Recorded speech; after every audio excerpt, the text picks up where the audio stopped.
Todd is an amazing elementary school principal in the Texas area. He told us this phenomenal story when we interviewed him.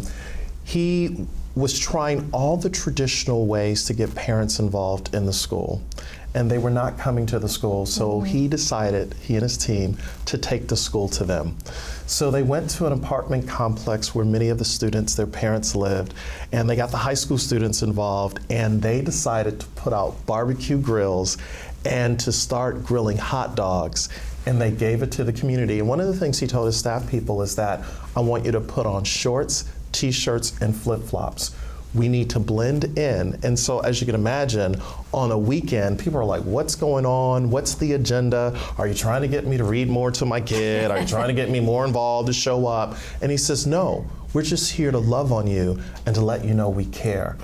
And what he really did in that simple act is he began to build a bridge from where the school is to where they are.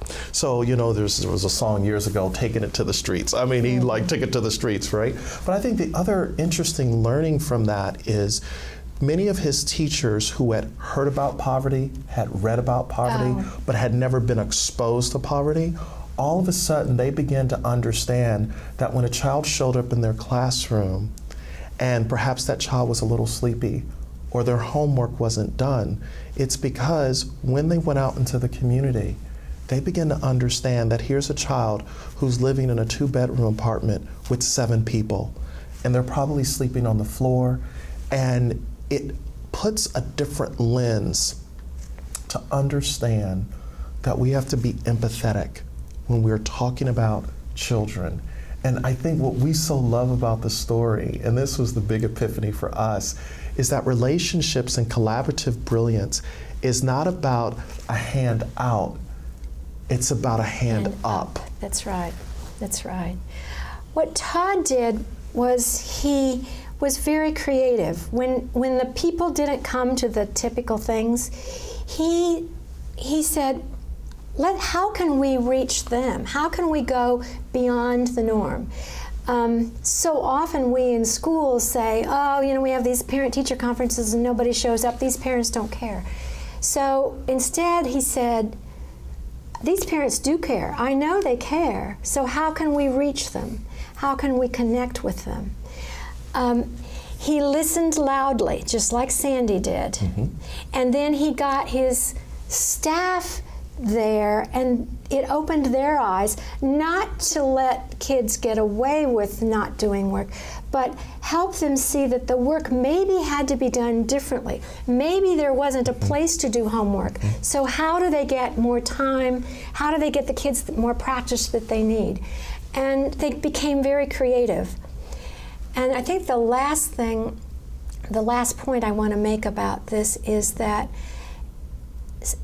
staffs often blame the community if the kids are ornery or if there's some problem at the school. And they have to stop blaming other people and saying, how can we be part of and facilitate the solution, rather than saying, giving up, you know, because, well, look at what we got.